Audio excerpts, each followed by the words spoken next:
Hello, this is James Hunter, and this video today is part of my fitness in my 50s series I'm doing as far as my body composition goals and even some performance measures as an individual in their 50s. I'm 52 years old, and I put a baseline video. Uh, Actually, I put it up on my, I think my second episode on this series I'm creating. On September 6th was my baseline video, if you will, where I take my shirt off in the locker room to just give an idea of what my waist looks like, what my body fat's like around my midsection and waist. And so that was September 6th. I'm going to throw it up here while I'm discussing this issue in this video. So I actually, next week we'll do, probably at the end of next week, do another video taking my shirt off, just kind of looking at myself from different angles to see my progress of reducing body fat. Now, I did a video today in my office, and I'm throwing it up here right now, of what I look like 11 days later from that baseline video, September 6th. So just in 11 days, my waist is feeling tighter. Yes, I still have a significant amount of body fat there, but not as much as I did 11 days ago. When I relax, let my stomach come out, it's not coming out as far as it did on September 6th. So already, I am getting a good response. With a lot of individuals, they have a belief that when you get older that your metabolism automatically is not as good anymore. And while there can be changes in metabolism as we age, this idea that we still can't have a metabolism that's efficient is not true. The truth is all of my weight gain with excess body fat where until I finally reach a threshold where I intervene, and I discuss thresholds in my second episode of the series. You can look on my playlist. So when I reach a certain threshold, I need to do something. Well, the fact is, when I get a plan for my food plan, nutrition, start really managing things like my caloric intake, how I tweak my macros, fats, carbs, and proteins. Well, guess what? Yeah, my metabolism is able to be efficient. I start burning excess body fat. Imagine that. So a lot of these issues for some of us individuals, a lot of us actually, it's not so much just blame your metabolism. That's why you're getting fat and have excess and getting a gut, if you will, this belly, like a bear. Some people call it a bear belly, right? So this is not purely just an issue of age and metabolism. It's staying too long in a positive energy balance where we're consuming more calories than we're going to expend for energy, right? So this is going to happens to the best of us. We can eventually start getting a fat stomach or kind of pudgy in a particular area. So as I indicate in my prior videos, I tend to store more of my body fat around my waist, even though the rest of my body can appear lean and muscular, right? So as you can see, there's already a difference in 11 days. I'm not killing myself, by the way, with a very rigid, overly strict diet plan just to try to rush it, because I do not want to sacrifice strength, energy, lean muscle mass. So I have time here, and just gradually over the next 4, 5, 6 weeks, there will be a substantial difference where my abs will be clearly visible, defined, definition. And this is pretty much being driven by, mostly, to be honest with you, changes in my diet. I do not eat any carbs after 3 o'clock. I do not, if I'm even going to have carbohydrates on a particular day. Some days I eat no carbs at all on a just protein and fats only day. But on days where I use a carb cycling method, carbohydrates, I cycle them, my intake based on energy requirements. So on days when I do eat my carbs, the point is I do not consume any carbohydrate, for sure not after 3 p.m. The rest of the day, whatever food I consume will be foods that are just protein and fats. And even if let's say the carbs I do select at certain times, they may be very low on the glycemic index. You get the idea. I don't want to spike my insulin late in the evening. That's not good. Insulin it's anabolic in nature, causes us to store. It's a hormone. So my strategies, as soon as I start implementing what I know works for me, the time of the day when I eat certain foods, such as the energy substrates of fats, carbs, and protein. Yes, I have a strategy when I eat those, and I'll do a separate video on that later in this series.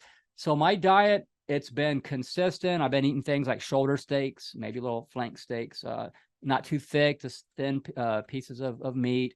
So I eat red meat, not every meal. chicken breast. I've even done little pork chops, cottage cheese, right? Cottage cheese, eggs. These are things I eat. My carbs are very limited on purpose. What I prefer to intake is fairly common. I prefer white rice. It doesn't really matter whether it's white or brown. That's not true. Like, oh, one's better. Well, the white rice actually, yeah, can be a bit better as far as the brown rice for my situation. But you do you. If you prefer brown rice, you do that. So I do the white rice. I do oats on occasion, and a sweet potato, less starchy sweet potato, right? So that's pretty much it for the big carbs complex. If I'm going to intake carbs, it's one of those three for the most part, and that's it. I'm very careful of everything else in terms of anything starchy. It's not going to be eaten. There's no pasta. I'm not doing white potatoes, and so on. So things like that. Even beans, right? Beans have a bit of carbs in them too. So I don't eat any beans right now. So just let me throwing that out there. Once I get things dialed to where I want them, then yeah, I'll have some flexibility again going forward. So in this video, what are your thoughts and comments, right? Does that seem pretty good for 11 days? Reasonable, right? I imagine if I would have been super strict, I could have maybe 11 days seen a bit more than that. But as you can tell when I'm pulling my shirt up here in my office, yeah, you can see where I got a bit of that pooch left. So this video update I'm doing this week is just about the body composition.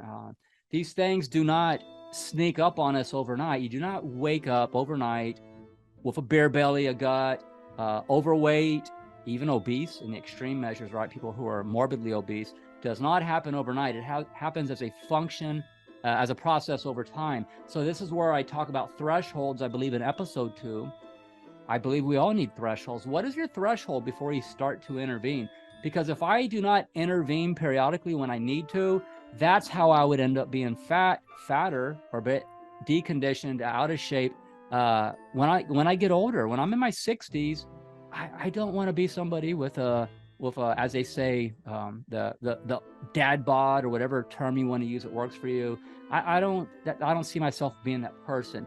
I know I realize I will not physically live forever in this body, this vessel, if you will, avatar, whatever you want to call it. But it is, part of my it has to do with a lot of my quality of life while I am alive, right? So this is my vessel. I want to take care of it, manage it, keep it as healthy and functional as long as possible, because to me that's what it's about, more so whether you live to be 90 or 100 years old, or maybe you live to be 78, 82, 83, whatever your number is, whatever the number is for you.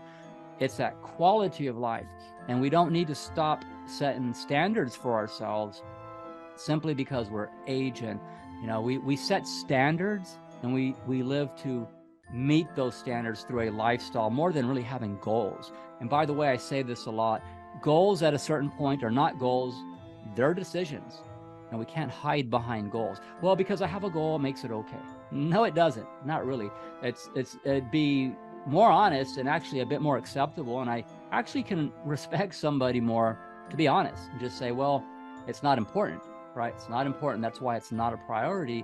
At least that's being honest, versus just having this lofty goal, or that's a bit not really a committed situation. So anyways, what do y'all think about my progress so far? 11 days. Obviously, there's some differences here. I'll take another video next week, maybe towards the end of the week, take the whole shirt off at the gym and do some quarter turns, front and back, the whole 9 yards. Maybe I might even hit some poses, right? Hit some mandatory poses like bodybuilding, right? See what that looks like.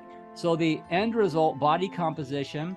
Yeah, I would like to maybe get a bit close to competition shape. I'm not training for a bodybuilding contest, but you can still get reasonably close to that, be healthy, and still be what people consider being ripped in definition, right? So somewhere in that realm is what I'm looking for. The physical performance measures, explosive power, I talk about that in this video series. That's actually associated with longevity.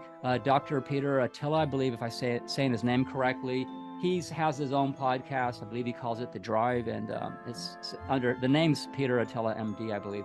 But he talks about one of the best things you can do, which I've always intuitively just felt this way and have believed this way too, based on what I've read, research. The best thing we can do is get as strong as we can, right? He mentions VO2 max too, right? That's how much oxygenated blood as far as that oxygenated blood, right, to the brain more specifically. We need that oxygenated blood.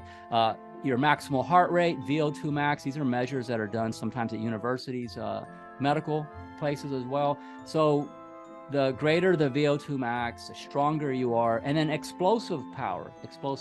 I'll do a separate video about VO2 max because that's a whole other video, take a bit more time to discuss. So these three things, right? Yeah, why do I need to give up on that, trying to keep those optimal just because I'm in my 50s? So I want to still be as strong as I'm capable. Explosive power, I'm going to do these plyometric box jumps. My next attempt, the next time I post a video is when I get 44 inches, right? Which I've done as higher than this in my 40s, by the way, but I just revisited this in my 50s, and I'm doing it smart so I don't, injure myself or, accidentally miss the jump and then maybe fall and get hurt or something, right? So I'm being careful, being smart about it. My next attempt will be at least 44 inches. And then after that, the goal is 48 inches. I believe that's 4 feet, right? So explosive power, plyometric box jumps. I'm 5'8". Yeah, I still want to be able to be reasonably impressive with that, my ability to jump in my 50s. What about broad jump, right? I know I can still at least do 9 feet or better. 10 feet, wow, that'd be pretty awesome, right? To be in your 50s, 10-foot broad jump.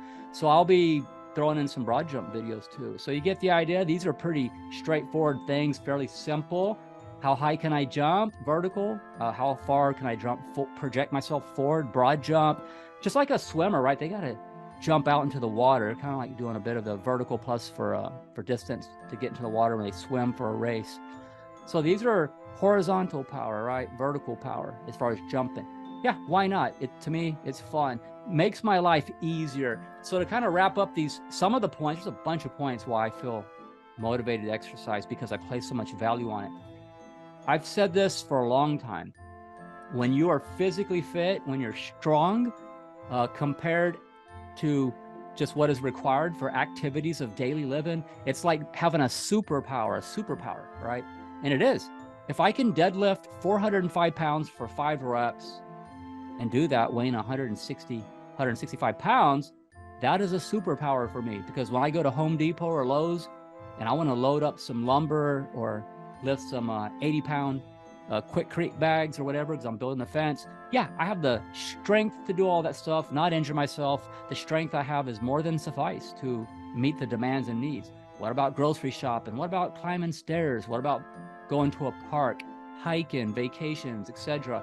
So my quality of life is tremendous in terms of my experience because I have more than enough strength to support the demands, right, of everyday living, versus somebody who gets older, who's very deconditioned, out of shape and weak, has very low stamina, aerobic capacity is low, VO2 max is low. So these people get overwhelmed much easier, right? If the elevator's out and they have to climb stairs, that wipes them out. Some people might give them a heart attack, right? What about independence? Oh, I can't, go to Home Depot without, or Lowe's, without having to spend a bunch of money for delivery. Because the simple items that a person in shape could have just thrown in the back of the truck or even in the trunk of the car, yeah, they struggle with that because they know when they get home, they're not going to be able to get it out. If they live alone, maybe they ask the neighbor. You get the idea. So a lot of advantages to having a higher threshold for what you can handle independently before you then become dependent on something to help you. And by the way, there's nothing wrong with getting help. I'm not saying that, but it sure is nicer to not need it as much. It gives you more independence to get things done easier. You get the idea. So these are a lot of the benefits.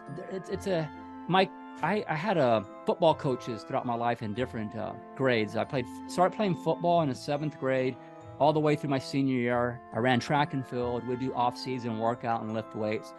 And I remember in junior high, I had a football coach, and he said just very matter-of-factly, who the hell would not want to be stronger, right? Seems like a no-brainer. Who would not want to be stronger?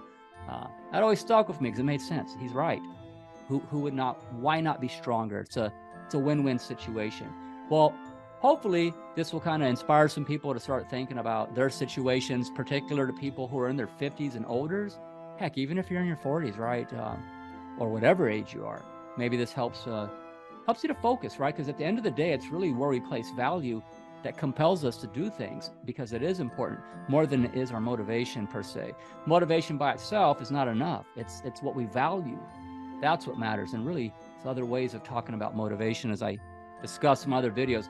I hope everybody's having a good day. I'll make a few more videos throughout the week. One will be that update one I mentioned with the body composition. And on my channel, I discuss other topics, and I'll probably be making some more videos about alcohol, maybe some other mental health type topics, just to get people's thoughts and challenge people to think. Everybody have a good day and a good rest of the weekend. Thank you.